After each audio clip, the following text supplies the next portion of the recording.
విధి నిర్వహణలో మృతి చెందిన ప్రభుత్వ ఉద్యోగుల కుటుంబాల పట్ల కార్యనిరత ప్రదర్శించాల్సిన ప్రభుత్వాలు కాఠిన్యాన్ని ప్రదర్శిస్తున్నాయి. గిరిజన సహకార సంస్థలో పనిచేస్తూ విధి నిర్వహణలోనే మృతి చెందినటువంటి కుటుంబాలకు సంబంధించినటువంటి కారుణ్య నియామక ఉద్యోగాల విషయంలో ప్రభుత్వాలు అలసత్వాన్ని వీడడం లేదు. నూతనంగా ఏర్పాటైన కాంగ్రెస్ ప్రభుత్వమైనా తమను ఆదరిస్తుందని, ఖచ్చితంగా తమ కుటుంబాలకు న్యాయం జరుగుతుందని, కుటుంబ పోషణతో భారంగా బ్రతికేడుస్తున్న తమ బ్రతుకుల్లో వెలుగుని నింపుతుందని చెప్పి చాలా కాలంగా పోరాటం చేస్తూ దాదాపు 10 ఏళ్ల కాలంగా వాళ్ళంతా కూడా ఉద్యమాలకే పరిమితమయ్యారు. గిరిజన సహకార సంస్థలో కారుణ్య నియామకాలు అమలు చేయాలంటూ పెద్ద ఎత్తున డిమాండ్ చేశారు. కానీ 2008 నుంచే ప్రభుత్వం కారుణ్య నియామకాలకు ఓకే చెప్పడంతో 2008కు ముందు కారుణ్యం పొందినటువంటి కుటుంబాలు పూర్తిగా ఆందోళన చెందుతున్నాయి. ప్రస్తుతం నాకు అందుబాటులో భద్రాచలం, ఏటూరు నాగారం ఏజెన్సీకి సంబంధించినటువంటి గిరిజన సహకార సంస్థల్లో అటు మరణించిన ఉద్యోగుల కుటుంబాలు, వాళ్ళ పిల్లలు, వాళ్ళంతా కూడా మనం ప్రస్తుతం చూస్తున్నాం. వాళ్ళంతా కూడా కాంగ్రెస్ ప్రభుత్వాన్ని వేడుకుంటున్నారు. ప్రధానంగా తమ కమ్యూనిటీకి చెందినటువంటి సీతక్క అయినా తమకు న్యాయం చేస్తుందన్న ఒక ఆశాభావాన్ని వాళ్ళు వ్యక్తం చేస్తున్నారు. సీఎం రేవంత్ అన్న నువ్వే దిక్కు అంటూ కూడా ప్లకార్డులు ధరించి వాళ్ళంతా కూడా ఆందోళన చేసినటువంటి పరిస్థితి. దాదాపు 1 కాదు 2 కాదు 10 సంవత్సరాల కాలంగా తమ కుటుంబాన్ని బ్రతికించుకునేందుకు తమకు ప్రభుత్వంలో తమ భాగస్వాములు కావాలని తమ కుటుంబ ఉద్యోగస్తులు కోల్పోయిన తర్వాత తామంతా కూడా ఆందోళనకు గురమవుతున్నామని చెప్పి వాళ్ళంతా కూడా ఆందోళన చెందుతున్నారు. ప్రస్తుతం అసలు వాళ్ళ ఆవేదన ఏంటి, వాళ్ళ పోరాటం ఏంటి, ఎందుకు వాళ్ళు ఇంకా ఆందోళన చెందుతున్నటువంటి పరిస్థితి ఉంది, ప్రభుత్వాలు ఎందుకు వాళ్ళ సమస్యలను పరిష్కరించట్లేదు, వాళ్ళ మాటలన్నీ అడిగే ప్రయత్నం చేద్దాం. అన్న, మీ పేరేంటి, ఎక్కడి నుంచి వచ్చారు, అసలు మీ సమస్య ఏంటి? నా పేరు సాయి కిరణ్. నేను భద్రాద్రి కొత్తగూడెం జిల్లా నుంచి వచ్చాను. మా నాన్నగారు గిరిజన సహకార సంస్థలో సేల్స్మెన్గా పనిచేస్తూ 2006లో రోడ్డు ప్రమాదంలో మరణించారు. విధి నిర్వహణలో ఉండగానే 2006లో మరణించిన తర్వాతే నేను గిరిజన సహకార సంస్థకి నాకు కారుణ్య నియామక రూపంలో లభించే ఉద్యోగం కావాలని నేను అప్పుడే దరఖాస్తు చేసుకున్నాను. గిరిజన సహకార సంస్థ యాజమాన్యం నాకు అప్పుడే ఒక సీరియల్ నెంబర్ ప్రకటించారు. ప్రస్తుతం గిరిజన సహకార సంస్థలో కారుణ్య నియామకాలు ఏమీ అమలు చేయట్లేదు, ప్రస్తుతం ఎవరైతే మరణించారో వాళ్ళకి ఎక్స్గ్రేషియా ప్రకటించామని చెప్పేసి ఆనాడు ఉమ్మడి ఆంధ్రప్రదేశ్లో ఉన్నప్పుడు గిరిజన సహకార సంస్థ ఒక జీవో జారీ చేసింది. ఆ తర్వాత తెలంగాణ ఏర్పడిన తర్వాత తొలి ముఖ్యమంత్రి అయిన కేసీఆర్ గారు జీసీసీలో ఎవరైనా మరణిస్తే వారికి ఎక్స్గ్రేషియా వద్దు, ఉద్యోగం ఇవ్వాలంటూ ఒక సర్క్యులర్ జారీ చేశారు. అయినప్పటికీ గిరిజన సహకార సంస్థ యాజమాన్యం ఆ జీవోని అంటీ పట్టినట్టు వ్యవహరిస్తూ 2008లో ఉమ్మడి ఆంధ్రప్రదేశ్లో రాజశేఖర రెడ్డి తీసుకొచ్చిన జీవోని కార్పొరేషన్లో వరుసగా 5 సంవత్సరాలు లాభాల్లో ఉంటే గిరిజన సహకార సంస్థలో కారుణ్య నియామకాలు అమలు చేయొచ్చు అంటూ ఒక జీవోని జారీ చేశారు. కానీ తెలంగాణ ప్రభుత్వం 2008 నుంచి ఎవరైతే చనిపోయారో వరుస క్రమాన్ని మరిచి 2008 నుంచి ఎవరైతే చనిపోయారో వారికి మాత్రమే కారుణ్య నియామకాలు ఇచ్చారు. 2008 తర్వాత ఎవరైతే చనిపోయారో వారికి ఉద్యోగం ఇవ్వకుండా ప్రభుత్వం నుండి వచ్చే ఎక్స్గ్రేషియా ఇచ్చారు.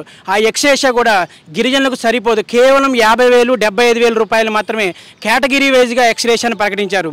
మా గిరిజనుల ఆవేదన ఒక్కటే, ప్రభుత్వంలో మా నాన్నగారు డ్యూటీలో ఉండి చనిపోయారు కాబట్టి ప్రభుత్వం నుండి వచ్చే హక్కు ఏజెన్సీ ప్రాంతమైన మేము గిరిజనులు ఉంటున్నాం కాబట్టి చాలా సంవత్సరాలుగా గిరిజన సహకార సంస్థకు సేవ చేసి ఎన్నో ఏళ్లుగా గిరిజనులకు అభివృద్ధి చేసి రేషన్ షాపులు నడిపిస్తూ ఉండి ఏజెన్సీలో ఉండి 10-15 సంవత్సరాలు సర్వీసులో ఉండగా విధి నిర్వహణలో చనిపోయారు. కాబట్టి మా ఉద్యమ పోరాటానికి మా కుటుంబంలో ప్రతి ఒక్కరికి ఉద్యోగం అవకాశం కల్పించాలని మేము ప్రభుత్వాన్ని డిమాండ్ చేస్తున్నాం. ప్రస్తుతం మనం వాళ్ళ చేతిలో చాలా స్పష్టంగా ప్లకార్డ్స్ కూడా చూడొచ్చు. సీతక్క నువ్వే దిక్కు అంటూ, మరోవైపు రేవంత్ అన్న మీరే మమ్మల్ని కాపాడాలంటూ కూడా వాళ్ళంతా కూడా ప్రొటెస్ట్ చేసినటువంటి పరిస్థితి. దాదాపు 10 ఏళ్ల కాలంగా న్యాయ పోరాటం చేశారు. దాదాపు కాళ్లకు చెప్పులు అరిగేలా పూర్తిగా తిరిగినటువంటి పరిస్థితి. కానీ న్యాయం దొరకలేదు. వాళ్ళకి న్యాయం జరగాలంటూ కూడా పెద్ద ఎత్తున ఆందోళన చేశారు. ఆదివాసీ సంఘాలు కూడా ఈ అంశంపై ప్రభుత్వం స్పందించాలని పెద్ద ఎత్తున డిమాండ్ వ్యక్తం చేస్తున్నాయి. ప్రధానంగా ఉట్నూరు, ఏటూరు నాగారం, భద్రాచలం ఐటీడీ ఏజెన్సీ పరిధిలో సుమారు 90 కుటుంబాలు అటు కారుణ్య నియామకాల కోసం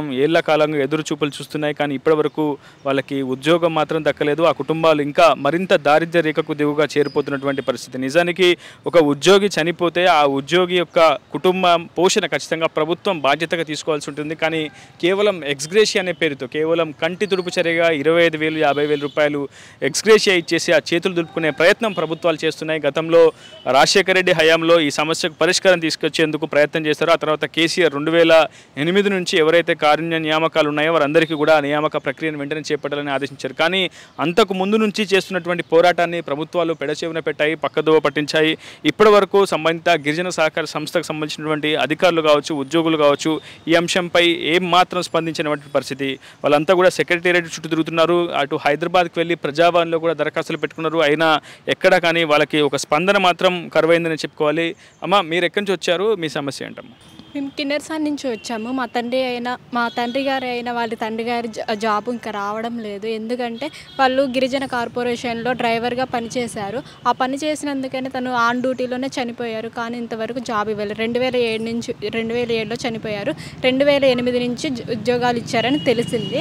అదే ఇంతకు ముందు చనిపోయిన వాళ్ళకి ఎందుకు ఇవ్వలేదని అడగడానికి వచ్చాము. ఒక చిన్న పొరపాటు ప్రస్తుతం ఇంతమంది కుటుంబాలకు కారణమైంది. నిజంగా వరుస క్రమంలో కారుణ్య నియామకాల ప్రక్రియ ప్రభుత్వం చేపట్టి ఉంటే వీళ్ళంతా కూడా ప్రస్తుతం ప్రభుత్వంలో భాగస్వామ్యం అయ్యేవారు. గిరిజన సహకార సంస్థ అభ్యున్నతికి వీళ్ళు తోడ్పడేవారు. కానీ ఇలాంటి ఎందరో కారుణ్య నియామకాల కోసం వేచి చూస్తున్నారు. వీళ్ళంతా కూడా గిరిజన సహకార సంస్థ అభివృద్ధి కోసం పనిచేసినటువంటి వాళ్ళు ప్రస్తుతం ఆ నిరుపేదలుగా, నిరుద్యోగులుగా మారి ఏదో కూలీ నాలి చేసుకుంటూ బ్రతికిడవలసినటువంటి పరిస్థితి ఉంది. ఇంకొంతమందితో మాట్లాడిద్దాం. ఏటూరు నాగారం ఏజెన్సీ నుంచి కూడా కొంతమంది వచ్చారు. అన్న, ఎక్కడి నుంచి వచ్చారు? ఏంటి? నా పేరు అనిల్ కుమార్. మాది ఏటూరు నాగారం డివిజన్ ములుగు జిల్లా కిందకి వస్తుందండి.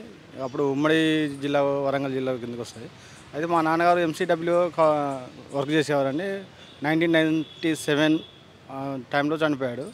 అప్పుడు ఆ టైంలో మేము చిన్నపిల్లలేమని మా అమ్మగారు ఉండేది. ఆ తర్వాత ఒక విధి నిర్వహణలో చనిపోయినాక అమ్మ వైజాగ్ హెడ్ ఆఫీస్ కూడా తిరగడం జరిగింది. ఆ టైంలో అమ్మకు ఒక వెయిటింగ్ లిస్ట్ ఇచ్చారు. సీరియల్ నెంబరు 21 అండి. ఈ పోరాటం ఎన్నేళ్ల కాలంగా జరిగింది? 20 ఇయర్స్ నుండి. 20 సంవత్సరాలుగా పోరాటం చేస్తున్నారు.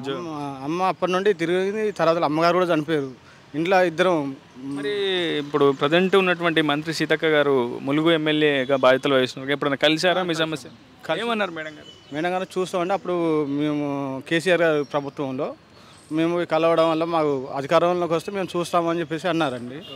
తర్వాత అధికారంలోకి వచ్చి కూడా 7 నెలలు అయింది. ఇప్పుడు ఏమన్నా దృష్టికి తీసుకెళ్లే ప్రయత్నం? ఆమె దృష్టికి తీసుకెళ్ళామండి. కానీ ఇప్పటివరకు కూడా మనకు ఎటువంటి రెస్పాన్స్ లేదు. మనకు పట్టినట్టుగా దాన్ని వదిలేస్తున్నారు. ఇప్పుడు కూడా మేము కూలినాలు చేసుకుంటూ బతకడం జరుగుతుంది ఇంటి దగ్గర. అన్న, మీరు ఎక్కడి నుంచి వచ్చారు? మేము మహబాద్ నుంచి వచ్చామండి. మా నాన్నగారు 2003లో చనిపోయారు విధి నిర్వహణలో ఉన్నప్పుడు. అప్పటి నుంచి మేము అప్లై చేసి దానికోసం మేము పోరాడుతూనే ఉన్నాము. దీనికోసం మేము ఎక్కడ వెళ్ళని ఆఫీస్ అంటూ లేదు.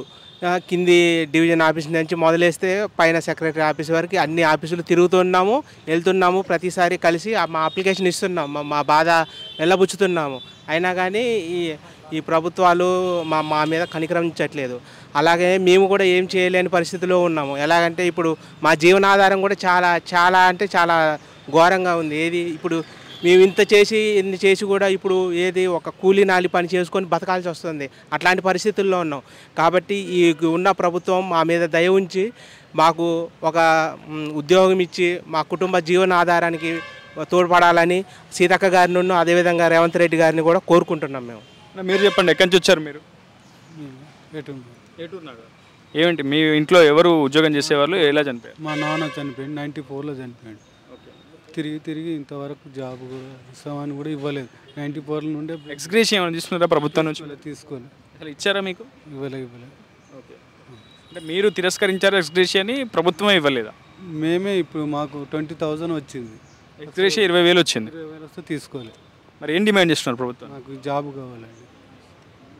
మొత్తంగా తమ కుటుంబంలో ఉద్యోగం చేసినటువంటి వ్యక్తిని కోల్పోయి తమ కుటుంబం అంతా రోడ్డు మీద పడ్డామని పూర్తిగా కూలీనాలు చేసుకుంటూనే తమ బ్రతుకు ఈడుస్తున్నామని చెప్తున్నారు ప్రస్తుతం నా వెనుక ఉన్నటువంటి నిరుద్యోగులంతా కూడా. గిరిజన సహకార సంస్థలో ఉద్యోగం చేస్తూ తమ ఇంటి పెద్దలు కుటుంబాన్ని అంతా కూడా వెన్నుదన్నుగా నిలిచేవారు, కుటుంబాన్ని అంతా కూడా సాఫీగా నడిపేవారు, కుటుంబ పోషణ చేసేవారు. కానీ ప్రస్తుతం అలాంటి వ్యక్తి లేకపోవడంతో దాదాపు 10 ఏళ్లుగా పూర్తిగా కూలీనాలు చేసుకుంటూ తమంతా కూడా ఏదో ఒక పని చేసుకుంటూ బ్రతికిడుస్తున్నామని చెప్తున్నారు. ఖచ్చితంగా ప్రజాపాలన అంటూ ప్రభుత్వాన్ని స్థాపించిన కాంగ్రెస్ పార్టీ అయినా తమకు దారి చూపించాలని, తమ సమస్యకు పరిష్కారం చూపించాలని సీఎం రేవంత్ రెడ్డి, మంత్రి సీతక్క మాత్రమే ఈ సమస్యని పరిష్కరించగల సత్తా సమర్థం ఉన్నటువంటి నేతలు అంటున్నారు ఈ నిరుద్యోగులు. ఇప్పటికైనా వీళ్ళ సమస్యకు పరిష్కారం దొరుకుతుందని, వీళ్ళంతా తిరిగి గిరిజన సహకార సంస్థలో భాగస్వాములు అవుతారని మనమంతా ఆశిద్దాం. మరి చూడాలి ప్రభుత్వం వీరి విషయంలో కారుణ్యమే వహిస్తుందా లేదంటే కాఠిన్యాన్ని మళ్ళీ ప్రదర్శిస్తుందా?